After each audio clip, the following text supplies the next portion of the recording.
He said, I'm gonna be your teacher today. My name is Mr. Buddy. We're gonna learn about poetries. It's gonna be exciting. Oh, anyway. I kind of thought about doing the whole video like that, but, it would have been pretty cringy.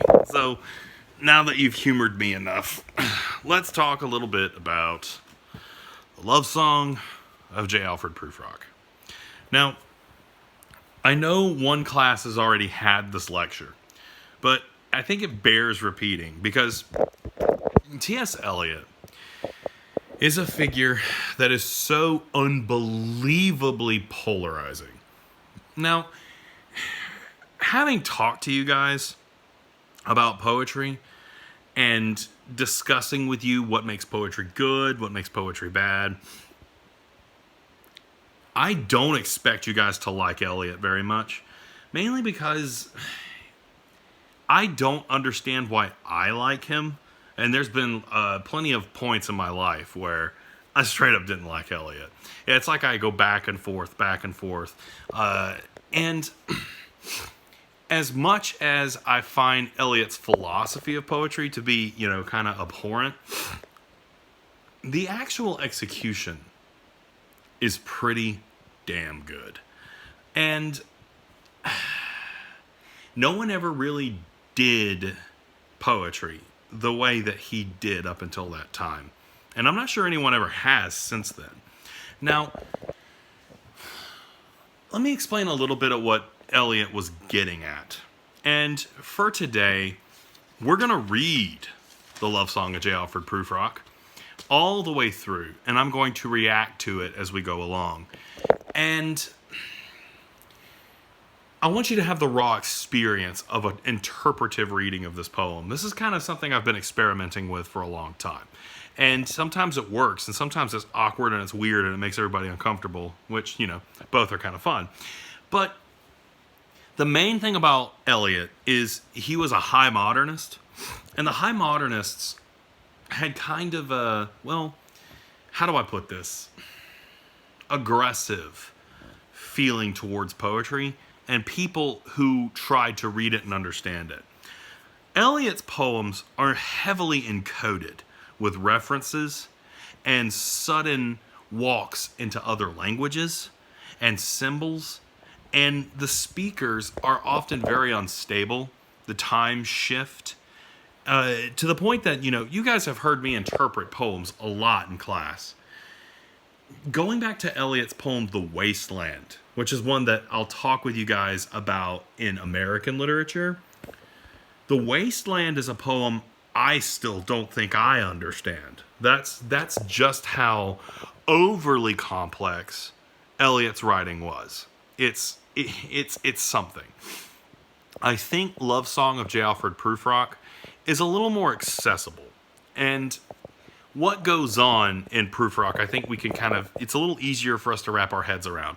Now, like I said, the way I interpret this poem is extremely literal, right? I don't go into this with all sorts of crazy theories about, psychological problems or, like some type of weird religious images. I take a very hyper-realistic and very hyper, what's the word I'm looking for here? Literal. Like, this is the story of a dude who's miserable. But one thing that I do really like to do when I read this poem, and I'm not going to do it in this video because that bears, discussion in a whole other video, is to read Prufrock as a kind of proto-incel. Someone who is involuntarily celibate, which is something that is very much a modern construct. Eliot would have had no idea about incels in his time.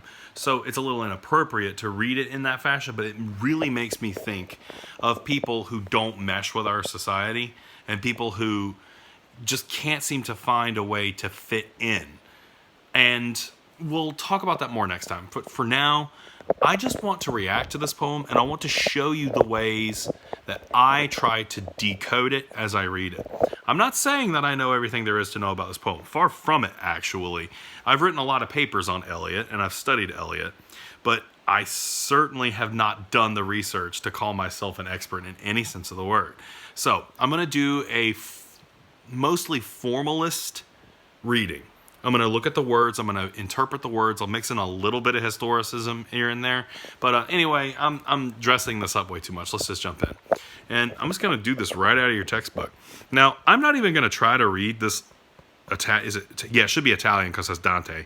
That Italian part is retelling the story of Dante. And if you guys will remember, this whole section here, the footnote, which I told you footnotes are important, relates a story from Dante's Inferno of a soul that tells his story to Dante, confident that he will never ever escape from the depths of hell.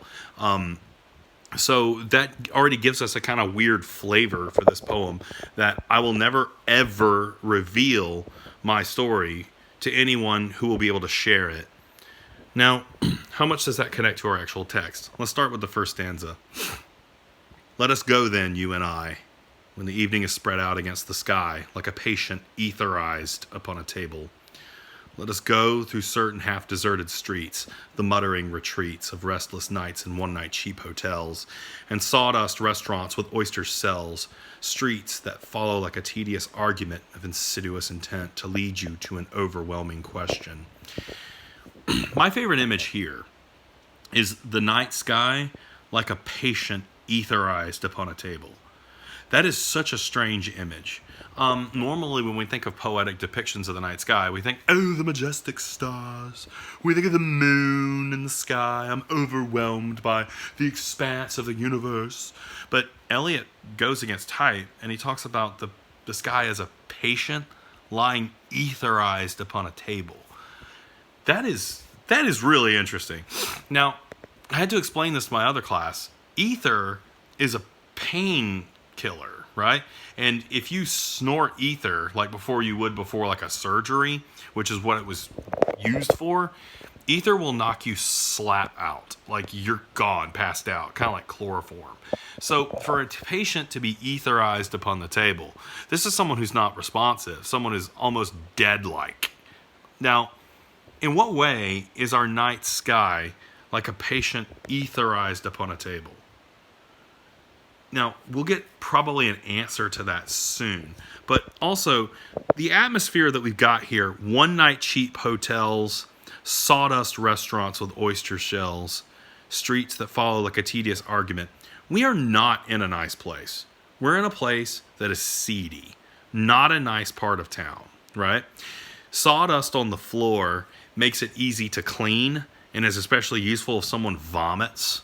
So we very much have the notion that our speaker here is frequenting places that are not very nice. But let's keep going. Oh, do not ask what is it.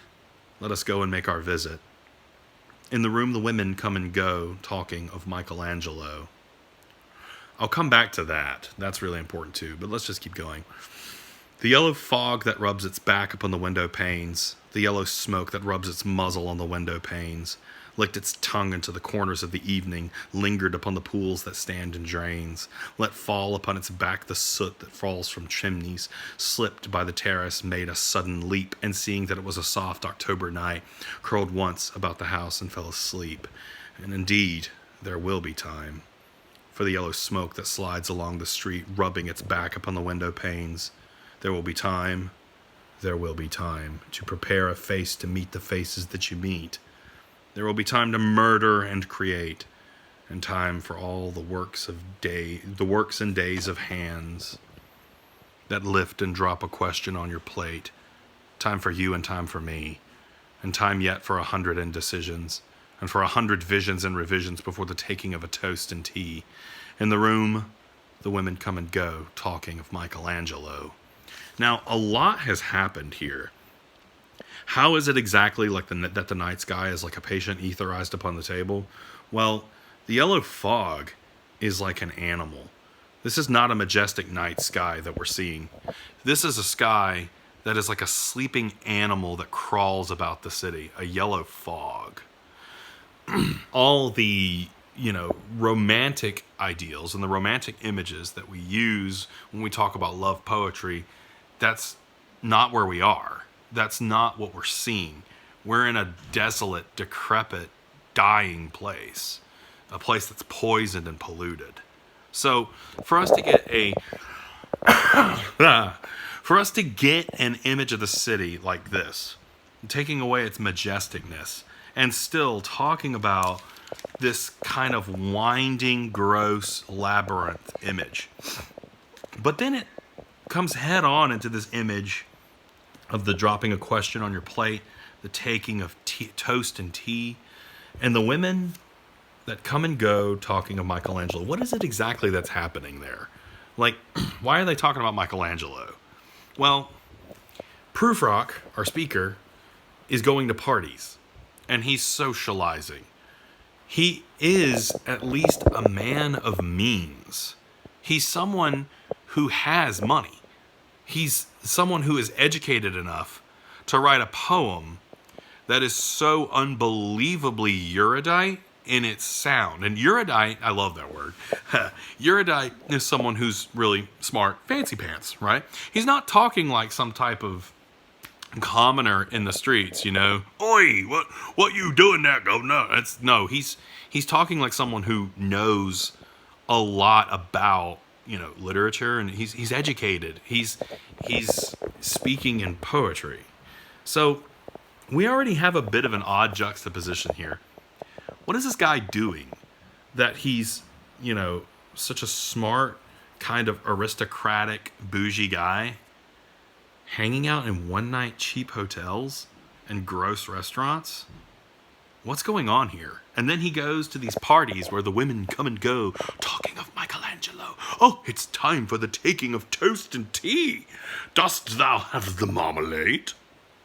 What is marmalade anyway? I mean, it's like a fancy jelly. Anyway, there's an interesting juxtaposition, right? These things aren't matching up. Now, let's keep going. We've got the confusion. Let's see if we can get some more answers. And indeed, there will be time to wonder, do I dare? And do I dare? Now, there will be time has been repeated a couple of times. That seems to be a reference to all things having their season in the book of Ecclesiastes. At least I think it's Ecclesiastes. Forgive me if I talk off the cuff. I don't have to be right all the time. Time to turn back and descend the stair with a bald spot in the middle of my hair. They will say how his hair is growing thin. My morning coat, my collar mounting firmly to the chin, my necktie rich and modest, but asserted by a simple pin. They will say, but how his arms and legs are thin. Do I dare disturb the universe? In a minute there is time for decisions and revisions, which a minute will reverse. For I've known them all already, known them all. Have known the evenings, mornings, afternoons. I've measured out my life with coffee spoons. I know the voice is dying with a dying fall beneath the music from a farther room. So how should I presume? I've known the eyes already, known them all. The eyes that fix you in a formulated phrase. When I am formulated, sprawling on a pen, when I am penned and wriggling on the wall. And how should I begin to spit out all the butt ends of my days and ways? How should I presume? This guy is not happy. He is constantly asking himself, how should I dare disturb the universe? How should I presume when I've suffered, when I've felt like I'm pinned to a wall, when I feel the eyes upon me, when I can murder and recreate myself every day, when that pressure is on me? This is a guy who is terrified of social situations, of being around others, of being seen, and the things that people say about him. For him to worry about the bald spot in his hair, to worry about how his arms and legs are thin. You know, it's funny, this reminds me, my grandmother used to always say, oh, you've gotten fat. And a lot of people are like, you know, how dare you? But for Grandma, getting fat was actually a compliment, because thinness actually suggested sickness. It suggested that you were ill. But in this case, I think Prufrock is running into an interesting, similar kind of presumption, right? Oh, how his arms and legs are thin. He's aging, and he's sickly. Now, for those of us in the dating scene, being thin and aging and looking sickly, for either sex, really, doesn't really go well with attracting someone of the opposite or the same sex even, right? That's not necessarily something that we necessarily find attractive. He's very concerned with his appearance, and he's very concerned with the way that he comes off and how people are reacting to him. It seems that this guy desperately wants to connect with someone. There's a lot of hints that this is probably a desire for a romantic connection. And he's not making it. And he probably never will. He's too concerned with himself. He's too burdened with his appearance. And it's only deteriorating. And that deterioration is mounting and getting worse and worse and worse. He's psyching himself out, and he's suffering like someone nailed to a wall. He simply cannot overcome all these things stacking up against him. And it's obviously causing him a great amount of anxiety. Now, we're going to split this video into two parts. I'm going to read up to the end of this page, and we'll finish it next time, because I'm actually getting up to 20 minutes here, and this is going to take forever for this video to load. I'll come up with some type of assignment for you guys, but right now, let's just finish this page. Oh yeah, let me turn my camera around. Okay. The eyes already known them all. Fix you. Oh yeah, okay, so we're here. And I've known the arms already, known them all. Arms that are braceleted, white and bare, but in the lamplight downed with light brown hair. Is it perfume from a dress that makes me so digress? Oh, it's the ladies that's causing Prufrock so many problems. Is it perfume from a dress that makes me so digress? Yeah, probably, Alfred. Arms that lie along a table or wrap about a shawl. And should I then presume? And how should I begin? Man, Alfred, just cool it, man. Just relax a bit. That's completely outside of his ability, though. Shall I say I have gone at dusk through narrow streets and watched the smoke that rises from the pipes of lonely men in shirt sleeves leaning out of windows? Should I tell her of the seedy areas I've been hanging out? No, probably not, Alfred. That's probably not the best way to go about this. The next two lines are probably my favorite two lines in the history of poetry. It's just so unbelievably dark. Are y'all ready? I'm going to use my ultra dramatic voice. Here we go. I should have been a pair of ragged claws scuttling across the floors of silent seas. Damn. It's so good. I should have been a pair of ragged claws scuttling across the floors of silent seas. Like, this guy is not in a good mental place. Now, the device that he uses there is called synecdoche. That means that something is identified only by its part. It's a rare device. It's really hard to use well. In this point, Alfred Prufrock, J. Alfred Prufrock, is not even necessarily saying, I should have been a crab. No, he doesn't even get the benefit of being a freaking crab. I should have only been the claws. I should have been a pair of ragged claws. That's legit. That's like a whole other realm of self-hate.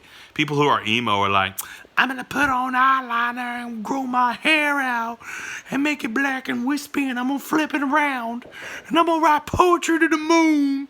I know, I've done that joke a million times, but this guy, I don't even deserve to be a crab. I should have just been its claws. Alfred, what's wrong, man? Why are you so down on yourself? Although, like, you know, from a mental health standpoint, I kind of get it. Dark places have a tendency to drag you into some scary places, right? To make it go down even worse. And to quote Gautier, if I'm pronouncing that right, I'm sorry if I'm not, but there's a lyric that reminds me of this, where Gotti in that song someone that I used to know says you can get addicted to a certain kind of sadness. I think that might be what's happening to Prufrock here. Now, I'm going to leave this here for now. I will type out a discussion question for you based upon the reading up to this point. I expect you to participate. I'm also gonna grade these discussion posts a little differently from what I planned. I'll write that up in a message to you guys later. We'll finish Prufrock on Thursday, and for those of you who don't like it, I don't care. Hold on. Buddy, he says, you need to appreciate the poetry. Yes, you do. It's good stuff. If you don't like it, you're doo-doo. Stay safe out there.